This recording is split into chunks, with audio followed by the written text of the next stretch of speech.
8वीं पास या matric pass बंदे की दुकान से हम सीवी बनवाकर इस बात की उम्मीद लगा बैठते हैं कि वो हमारी पूरी ज़िंदगी की क्वालिफ़िकेशन को एक पेज पर समराइज़ कर देगा। सीवी बनाना एक पूरी साइंस और एक महारत का काम है कि आप अपनी तमाम अचीवमेंट्स को, तमाम खूबियों को इस तरह प्रेजेंट करें कि पढ़ने वाला आपसे मुतासिर हो जाए और आपको जॉब देने पर मजबूर हो जाए।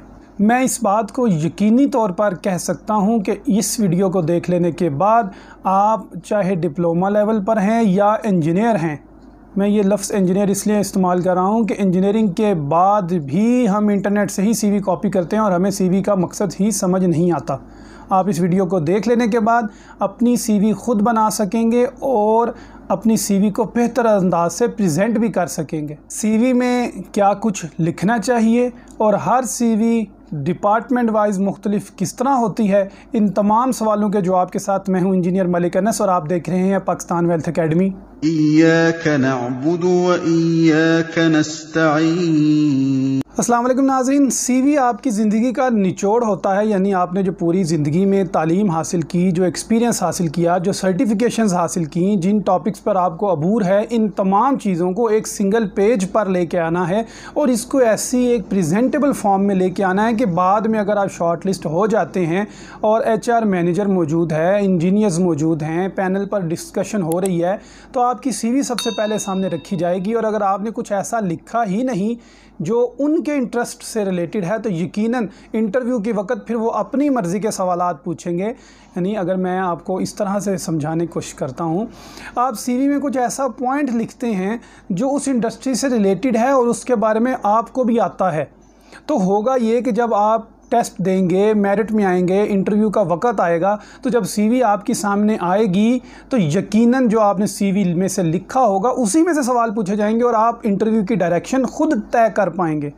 आप अगर अच्छा गिटार बजा लेते हैं, मिसाल दे रहा हूँ, तो आप उसमें अगर लिखते हैं कि मैं बहुत अच्छा गिटार बजा लेता हूँ, ये मेरी एक्स्ट्रा करिकुलर एक्टिविटीज़ हैं, तो यकीनन आपकी इंटरव्यू की डायरेक्शन इस तरफ ज़रूर गामज़न होगी। आप उन्हें एक पॉइंट देंगे, एक हिंट देंगे कि जनाब इसमें से भी मुझसे सवाल पूछें। टेक्निकली एग्जांपल दूं तो अगर आप किसी पावर हाउस में किसी इलेक्ट्रिकल इंडस्ट्री की जॉब के लिए अप्लाई करते हैं और वहां पर आप बता देते हैं कि जनाब मुझे पावर फैक्टर के बारे में बहुत अच्छी तरह पता है, 3 फेज़ और सिंगल फेज़, तो यकीनन वो आपसे इसमें से सवाल ज़रूर पूछेंगे। तो मैं हमेशा अपने स्टूडेंट्स को कहता हूँ कि जनाब सीवी आपकी डिसाइड करती है कि आपने इंटरव्यू को किस साइड पर लेके जाना है, लेकिन सीवी बनाने के मरहले में हम इस चीज़ को बिल्कुल इग्नोर कर देते हैं। बस सीवी उठाई, कॉपी किया, पेस्ट किया और सेंड मार दी। देखिए सीवी, कोई भी सीवी यूनिवर्सल सीवी नहीं होती। याद रखें, मैं आपको ये क्लियरली कह सकता हूँ कि हर सीवी हर कंपनी के लिए मुख्तलिफ होगी। आप पावर इंडस्ट्री के लिए सीवी बना रहे हैं वो अलग होगी, मीडिया के लिए बना रहे हैं वो अलग हो रही, टीचिंग के लिए बना रहे हैं वो अलग होगी, टेलीकॉम, हर सीवी कंपनी से कंपनी मैटर डिफरेंट करेगी। किसी कंपनी की, एक कंपनी है वो स्पिनिंग व्हील्स में या धागे के अंदर एक्सपर्टीज़ है, तो आप उसमें उस इंडस्ट्री के रिलेटेड बातें करेंगे तो आपकी सीवी की बुनियाद पर इंटरव्यू में आपको एडवांटेज ज़्यादा मिलेगा। नाज़रीन, सीवी के लिए मैंने 2 कैटेगरीज़ बनाई हुई हैं जो अपने स्टूडेंट्स को मैं बताता हूं। पहली कैटेगरी वो है जिसमें आप सीवी किसी को बाय हैंड देते हैं, ईमेल के ज़रिए भेजते हैं या सेंड करते हैं, और दूसरी कैटेगरी में आप किसी वेबसाइट पर उसके जॉब अपॉर्चुनिटी के सेक्शन में अपलोड करते हैं, यानी डाटा बैंक में महफूज करते हैं। इन दोनों को अलग अलग समझना पड़ेगा। इसके लिए आपको 2 तरह की सीवीज़ बनानी पड़ेंगी। एक सीवी वो है जो आप किसी जॉब पर अप्लाई करने के लिए ईमेल के ज़रिए भेज देते हैं, कोरियर के ज़रिए भेज देते हैं या किसी चाचू मामू के बेटे के तल्लक के ज़रिए भेज देते हैं। और दूसरी कैटेगरी में आप सीवी पहले से मौजूद वेबसाइट पर अपलोड कर देते हैं और जब उनके पास कोई जॉब आती है तो वो उस डाटा बैंक में सर्च कर लेते हैं। यानी आप एक नहीं 2 सीवीज़ बनाएंगे, उन दोनों को अलग अलग ट्रीट करेंगे। मैं आपको पहली कैटेगरी के बारे में एक्सप्लेन करता हूँ। मैंने रिसेंटली एक यूनिवर्सिटी की ऐड आप स्टूडेंट्स को सेंड की थी व्हाट्सएप के ज़रिए। उसमें लास्ट डेट 8 अगस्त थी और उस जॉब का टाइटल था लैब असिस्टेंट। अब लैब असिस्टेंट की जॉब के लिए लाजमी तौर पर ये अंडरस्टैंड करना पड़ेगा कि ये टीचिंग की जॉब है, तो सीवी भी टीचिंग के हवाले से ही बनानी पड़ेगी। तो मैं आपको उसका एक सैंपल बताता हूँ कि सीवी में क्या होना चाहिए। मैं जिस टीचिंग जॉब की बात कर रहा था वो ये आपके सामने उसकी एडवर्टाइजमेंट मौजूद है। हाई टेक यूनिवर्सिटी है, उनको फैकल्टी और स्टाफ चाहिए। ट्रेंडिंग न्यूज़ वन वेबसाइट है जहाँ से मैंने ये एडवर्टाइजमेंट लेके आप लोगों को सेंड की थी व्हाट्सएप के ज़रिए। अब देखें, इसमें उन्होंने क्वालिफ़िकेशन बेस्ड डेजिग्नेशन डिफरेंट किया, लेक्चरार है और लैब इंजीनियर है और लैब असिस्टेंट है। DAE वालों के लिए मैं बताना चाहूँगा कि यहाँ पर 2 कैटेगरीज़ मौजूद हैं। एक है ये इलेक्ट्रिकल इंजीनियरिंग और दूसरा है सिविल इंजीनियरिंग लैब असिस्टेंट की, और उसके लिए क्वालिफ़िकेशन है DAE पावर, इलेक्ट्रॉनिक्स और कम्युनिकेशन, यानी इलेक्ट्रिकल के बच्चे, इलेक्ट्रॉनिक्स के और भी जिन्होंने टेलीकॉम में डिप्लोमा किया वो अप्लाई करने के लिए एलिजिबल हैं। सिविल इंजीनियरिंग यानी डिप्लोमा अगर सिविल में किया तो वो भी अप्लाई कर सकता है। नीचे लिखा हुआ है कि high tech university equal opportunity फ्राहम करती है एम्प्लॉयर्स को, यानी मेल और फीमेल के लिए कोई फ़र्क नहीं है। हम मुकाबले के अंदर सैलरी देंगे, यानी जो बाकी सैलरीज़ बाकी यूनिवर्सिटीज़ में मिल रही हैं हम भी उस तरह ही सैलरी देंगे, और दूसरे बेनिफिट्स भी देंगे, यानी छुट्टी और एक्स्ट्रा जो भी बेनिफिट्स होंगे, रिहाइश होगी या XYZ। अप्लाई करने के लिए आपने अपनी CV भेजनी है jobs@hitechuni.edu.pk 10 अगस्त तक, यानी जो ईमेल का 2 का खाना है वहाँ पर आपने लिखना है jobs@hitech, और जो बोल्ड हुआ है।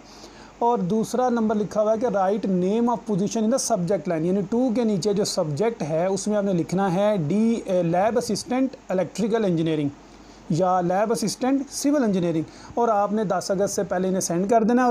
देखिए नाज़रीन, ये एक परफेक्ट एग्जांपल है किस तरह CV की बुनियाद पर सिर्फ आपको शॉर्टलिस्ट किया जाएगा और आपको इंटरव्यू के लिए बुलाया जाएगा।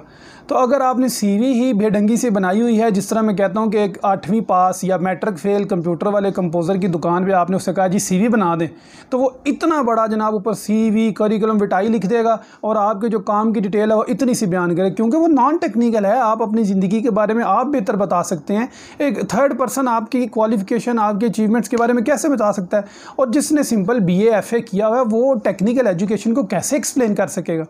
तो आपने अपनी CV खुद बनानी है, किन स्टेप्स को फॉलो करना है जिसकी बुनियाद पर आप CV अपनी खुद बनाएं। मैं आपको एक CV की एग्जांपल देता हूं कि अगर आपने इस टीचिंग पोस्ट के लिए अप्लाई करना है तो जनरली कौन सा फॉर्मेट होगा। आपने CV जो मैं आपको दिखाने लगा हूं इस पर नहीं जाना, इसको समझना है कि ये कैसे बनी हुई है, इसकी बुनियाद पर अपनी CV खुद डेवलप करनी है। तो चलिए मैं आपको अपनी CV की तरफ लेके चलता हूँ। सबसे पहले आप टॉप लेफ़्ट कॉर्नर पे देखें, यहाँ पर लिखा हुआ है इंजीनियर/एंटरप्रेन्योर। तो मैंने जिस तरह आपको पहले बताया, इंटरव्यू के दौरान आपने इंटरव्यू करने वाले पैनल को अपनी मर्ज़ी के टॉपिक की तरफ लेकर जाना है, यानी अगर वो अपने टॉपिक पसंदीदा टॉपिक में सवाल पूछने लग पड़ें तो वो तो उनका तो क्वालिफ़िकेशन इतनी ज़्यादा होती है, एक्सपीरियंस 15-20 साल होता है, आप उसको तो मीट नहीं कर पाएंगे।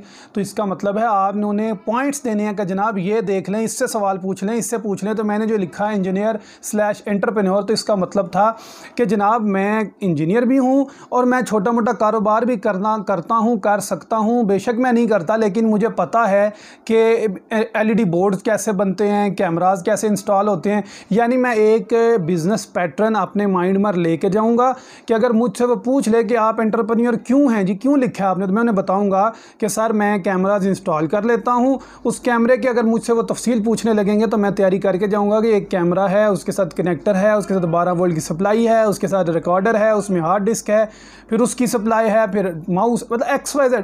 यहाँ पर एंटरप्रेन्योर लिखना मकसद ये है कि आप भी कोई ऐसा बिजनेस, कोई ऐसी सेटअप आपके माइंड में हो, आपने प्रोजेक्ट किया होता है, आपके क्लास फेलोज ने प्रोजेक्ट किए होते हैं, बस उसको माइंड में रख के कोई भी ऐसा टॉपिक वहाँ पर लिख दें कि जिससे अगर वो पूछे, लाजमी नहीं वो पूछे, अगर वो पूछे तो आपको कम से कम 1-1.5 मिनट की बात होती है सारी इंटरव्यू में। अगर आप उसको दिमाग पर हावी हो जाए इंटरव्यू करने वाले के, वो कहेगा वेल डन, एक्सीलेंट जनाब, आप बहुत अच्छे हैं, आ जाएं। तो अगर आप वहाँ पर सुमुम बुकमुन हो जाए, ओ सर मैं दिस दैट, तो फिर आप इसी इंटरव्यू में रिजेक्ट हो जाएंगे। CV बेसिकली आपको पहले शॉर्टलिस्ट होने में हेल्प करती है और फिर इंटरव्यू वाले दिन भी हेल्प करती है। इसलिए CV में जहाँ पर आप चीज़ें लिखें तो इस लिहाज से भी लिखें कि मैंने जनाब बाद में इसको डिफेंड करना है। राइट साइड पे देखिए मैंने छोटा सा एक बॉक्स बनाया है, उसको थोड़ा सा शेड दिया है, उसमें अपना नाम लिखा है, फ़ोन नंबर लिखे हैं, थोड़ा सा ब्लर मैंने इसीलिए कर दिए हैं कि मुझे लोग व्हाट्सएप ना करना शुरू हो जाएँ। फेसबुक पे मेरा ऑफिशियल लिंक मौजूद है। अगर आप इस चैनल के अबाउट में जाएं तो वहाँ पर मेरी पर्सनल आईडी मौजूद है, वहाँ पर आप मुझे टेक्स्ट कर सकते हैं। मैंने अपना एड्रेस लिखा और ईमेल आईडी लिख दी, बट दैट्स इट। उनको बताने की ज़रूरत नहीं है आप शादीशुदा हैं कि नहीं, उनको बताने की ज़रूरत नहीं है आपका मोहल्ला, गाँव, इलाका, शहर कौन सा, इतनी तफसील से बयान, शनाख्ती कार्ड नंबर क्या है और फिर मेरे वालिद साहब का शनाख्ती कार्ड, इतनी चीज़ों की ज़रूरत नहीं होती। वो इंटरेस्टेड इसमें हैं कि आपकी प्रोफाइल क्या है। आप प्रोफाइल समरी को देखें, ये आपके सामने प्रोफाइल समरी मौजूद है। ये इस जॉब से रिलेटेड मैंने प्रोफाइल समरी आपके सामने रख दिया। नाज़रीन, सबसे पहले आपको क्लियर होना चाहिए कि प्रोफाइल समरी क्या होती है। यानी आप जब भी सीवी भेजेंगे तो वो जो डाउनलोड करेगा बंदा, उसके पास इतना टाइम नहीं होगा कि वो 150, 200, 300 सीवीज़ को पूरा तफसील से पढ़े। तो वो क्या करेगा, सीवी डाउनलोड करेगा और सबसे पहले प्रोफाइल समरी, जिसे क्रक्स भी कहते हैं, ऑब्जेक्टिव भी कहते हैं, जो भी आप अपनी सीवी को समराइज़ करें, यानी तमाम बातें जो आपने सीवी में बताई हुई हैं उनको एक पैराग्राफ की सूरत में ऊपर प्रोफाइल समरी के अंदर फिट कर दें। अब देखते हैं मैंने क्या लिखा हुआ है। I am a research scholar, electrical engineering MSc, आप DI लिखें, with more than 3 years of teaching experience in technical education and vocational training authority as an instructor. मैं अपने बारे में बता रहा हूँ कि मैं अभी क्या कर रहा हूँ, यानी जो एक्सपीरियंस की बात कर रहा हूँ। मैंने जो नीचे बताना है ना एक्सपीरियंस में, वो मैंने पहली लाइन डाल दी। फिर दूसरी लाइन में मैंने बताना है कि मैंने ये क्वालिफ़िकेशन क्यों हासिल की। भाई मैं कोई ज़बरदस्ती नहीं आया था। मैंने बताया कि I have opted engineering degree after diploma by choice not by chance, यानी तुक्के से नहीं आया। मेरा शौक़ था, मेरा पैशन था, मैंने तब इसमें आया हूँ। ये जो मेरा एजुकेशनल कैरियर है ये कामयाबियों से भरा हुआ है। इसमें मैंने गोल्ड मेडल लिया था इंजीनियरिंग में, BSc इंजीनियरिंग, जिसने मुझे अंदर से जज्बा पैदा किया कि मैं जनाब टीचिंग प्रोफेशन को ही चूज़ करूं और इल्म को फैलाऊं।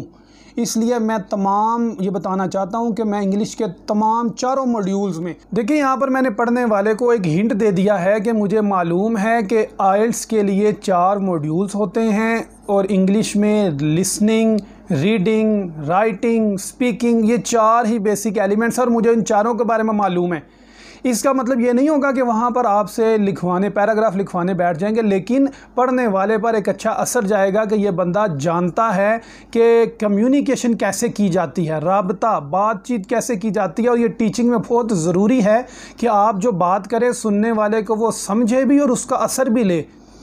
इसलिए मैंने यहाँ पर लिखा है कि मैं इंग्लिश बोल भी सकता हूँ, इंग्लिश पढ़ भी सकता हूँ, क्योंकि वहाँ पर जो बुक्स होंगी, जो प्रैक्टिकल करवाए जाएंगे, उसका जो प्रोसीजर होगा वो इंग्लिश में होगा। तो जनाब मैं वो जानता हूँ। इसके बाद मैंने लिखा कि आप मुझे बहुत पैशनेट पाएंगे, सख्त मेहनत वाला पाएंगे और टीम प्लेयर पाएंगे। यही उनको चाहिए होता है कि आप अपनी 1.5 ईंट की मस्जिद नहीं बना लेंगे। वो अगर आपको किसी एक लैब से निकाल कर दूसरी लैब में अपॉइंट करेंगे तो आप ये ना कि मैं जी उत्थे ही काम करना, कहीं और नहीं करूँगा मैं। ये प्रोफाइल समरी पढ़ लेने के बाद उसके अंदर क्यूरियोसिटी पैदा होगी HR मैनेजर में, कि वो इश्तियाक पैदा होगा कि मैं इस बंदे की CV को पढूं।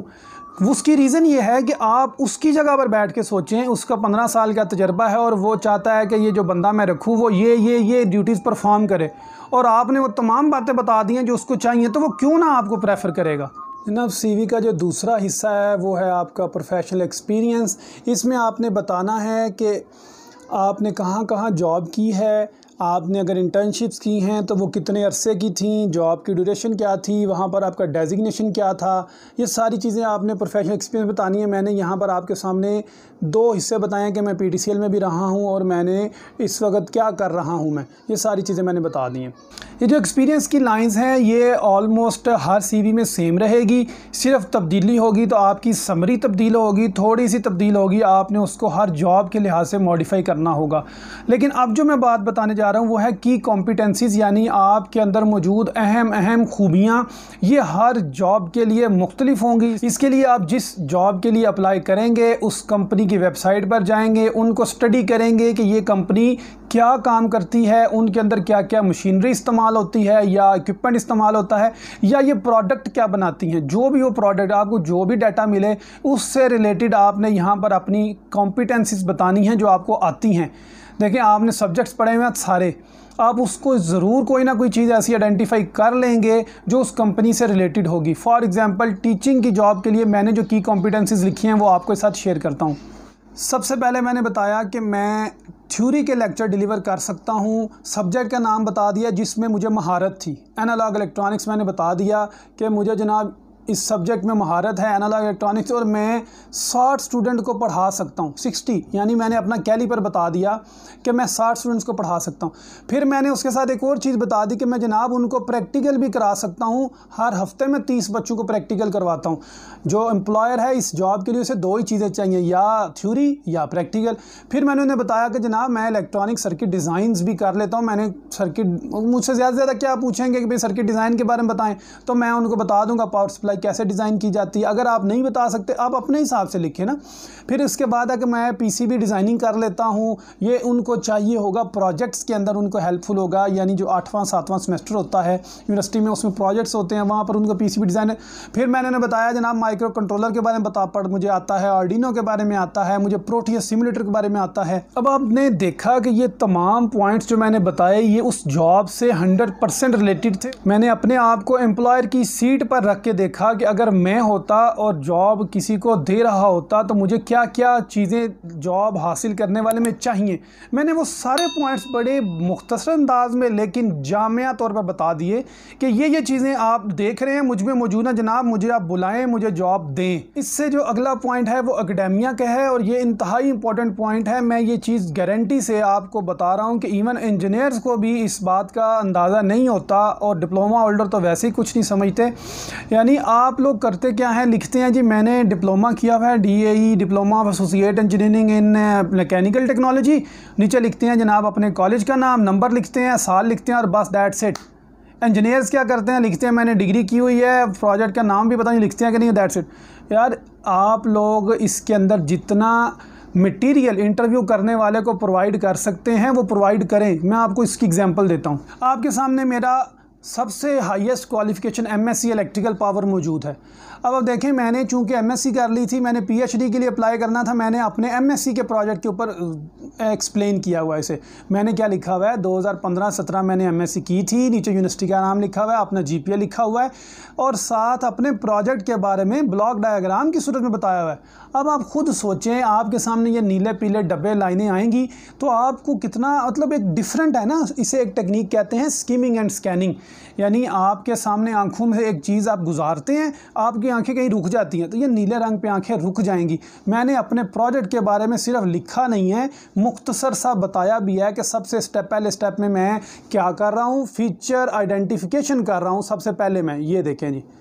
फिर मैंने दूसरे में बताया कि मैं फ़ीचर एक्सट्रैक्ट कर रहा हूँ, तीसरे में फ्यूजन कर रहा हूँ, चौथे में मैप्स बना रहा हूँ, पाँचवें में मैं उसकी प्रोबेबिलिटी, यानी अपने पूरे प्रोजेक्ट को मैंने एक लाइन में एक्सप्लेन कर दिया। इसी तरह फिर मैंने अपनी जनाब BSc इलेक्ट्रॉनिक्स के बारे में बताया कि मैंने कॉमसेट से किया है, गोल्ड मेडल है, मैं रजिस्टर्ड हूँ पाकिस्तान इंजीनियरिंग काउंसिल से, ये मेरा नंबर है, ये मेरा GPA है। और मैंने अपने प्रोजेक्ट के बताया कि जनाब मैंने आंखों से चलने वाली व्हील चेयर एक बनाई थी माजूर लोगों के लिए, वो रियल टाइम में यानी तस्वीरें लेता था, इमेज को बढ़ाता था, उस पर हमने ये टेक्निक लगाई, फिर ये लगाई, फिर ये लगाई। इन सब चीज़ों से होगा क्या, ये सारे पॉइंट्स बताने का मकसद क्या था, सिंपल वही कि जनाब इनसे पूछें, इनसे मैं माहिर हूँ, बजाय आप अपनी इंडस्ट्री के सवाल मुझसे पूछें, मेरी मर्ज़ी के सवालात मुझसे पूछें।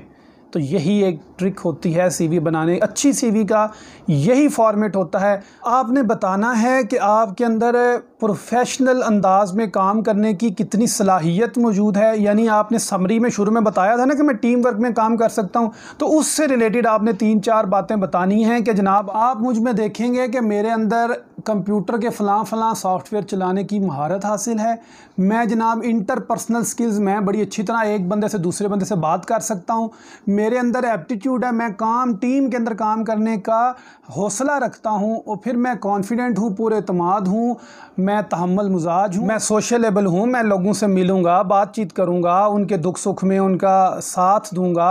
और यही एक टीम में चाहिए होता है। कॉलेज के अंदर यूनिवर्सिटी में कोई मसला आ गया है तो आप मुझे हमदर्द पाएंगे।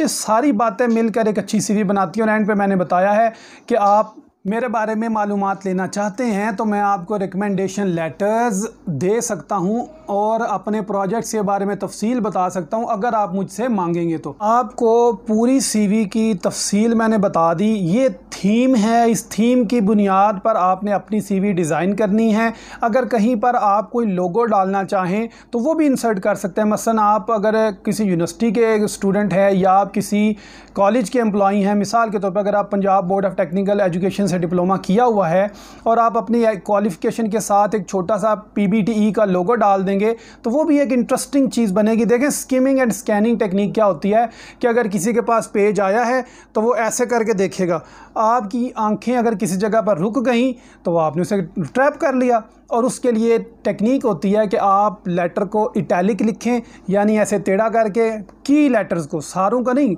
एक दो लफ्ज़ जो इंतहाई इंपॉर्टेंट जिस पे आप उसकी नज़र रोकना चाहते हैं उसको इटैलिक कर दें, या आप उसे आप बोल्ड कर दें, बड़ा कर दें कि यार इस पे ध्यान दें। अगर किसी के नंबर कम है तो उस बात को छोटा रहने दें, लेकिन उसका प्रोजेक्ट बहुत अच्छा है तो उसे बोल्ड कर दें, या आप उसमें फिगर्स ऐड कर दें, या उसमें आप कोई लोगो ऐड कर दें, या कोई कलर ऐड कर दें।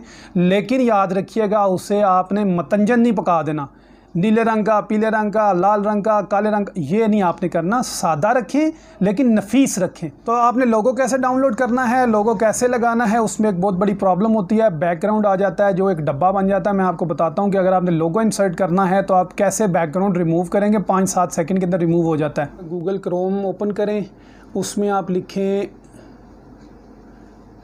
PBTE, उसको आप सर्च करें, इमेजेस में जाएं, उसका ये जनाब नीचे लोगो आ गया है। इस लोगो को आप करें डाउनलोड। अब आप नई वेबसाइट ओपन करें, वो है जी remove.bg, ओपन कर लें। इसमें आप अपना वो जो इमेज डाउनलोड हुआ है उसको करें अपलोड। जब अपलोड करेंगे तो वो कोई टाइम लेगा, उसके बाद जनाब बोलेगा कि जनाब मैंने आपका ये देखें ये इमेज का बैकग्राउंड रिमूव हो गया है। अब आप इसे डाउनलोड कर लें और बस बात ख़त्म। ये डाउनलोड हुआ इमेज आप अपने माइक्रोसॉफ्ट वर्ड की फ़ाइल को ओपन करें। वहाँ पर ऊपर लेफ़्ट साइड पे दूसरा ऑप्शन होगा फ़ाइल के साथ इंसर्ट का, वहाँ पर इंपोर्ट फ्रॉम गैलरी करें, इसको सिलेक्ट करें और ये होगा कि इसका बैकग्राउंड कुछ नहीं होगा। इसको आप छोटा बड़ा जितना करना चाहें, अपनी क्वालिफ़िकेशन के साथ छोटा सा लोगो ऐड कर दें, उससे एक अच्छा इंप्रेशन जाएगा और आँखें रुक जाएंगी आपकी डिप्लोमा की क्वालिफ़िकेशन पे आके। मैं उम्मीद करता हूँ कि आपको CV से मुतल्लिक तमाम सवालात के जवाब मिल चुके होंगे। अगर आपके जहन में अभी भी कोई सवाल बाकी है तो YouTube channel Pakistan wealth academy पर मुझे आकर कमेंट करें, मेरी किसी भी वीडियो पर कमेंट करें। आपको मालूम है कि मैं पूरी कोशिश करता हूं कि हर कमेंट का पर्सनली जवाब दूं। अगर आपके माइंड में कोई क्यूरी रह गई है या कोई सवाल बाकी है तो आप मुझे ज़रूर कमेंट सेक्शन में पाकिस्तान वेल्थ एकेडमी पे आके बताएं। और आखिर में अगर आपने ये सारी वीडियो देखी है तो इससे शेयर करें उन लोगों के साथ जिनको अभी तक नहीं पता कि CV कैसे बनाते हैं, चाहे वो डिप्लोमा में हैं, चाहे वो अदर जनरल एजुकेशन से हैं। दूसरे लोगों को, अब टेक्निकल लोगों को नहीं पता CV लिखने का, तो नॉन टेक्निकल कैसे पता होगा। तो आप उनसे भी शेयर करें, उन्हें बताएं कि जनाब ऐसे CV लिखते हैं। इंशाल्लाह मुझे उम्मीद है मेरी इस वीडियो से काफ़ी लोगों को पता लगेगा कि ये CV कैसे बनती है। काफ़ी लोग रोज़गार क्रिएट करेंगे, उनको जॉब्स मिलेगी और मुझे भी उसका इंशाल्लाह फ़ायदा होगा। अपना ख्याल रखिएगा। अल्लाह हाफिज़।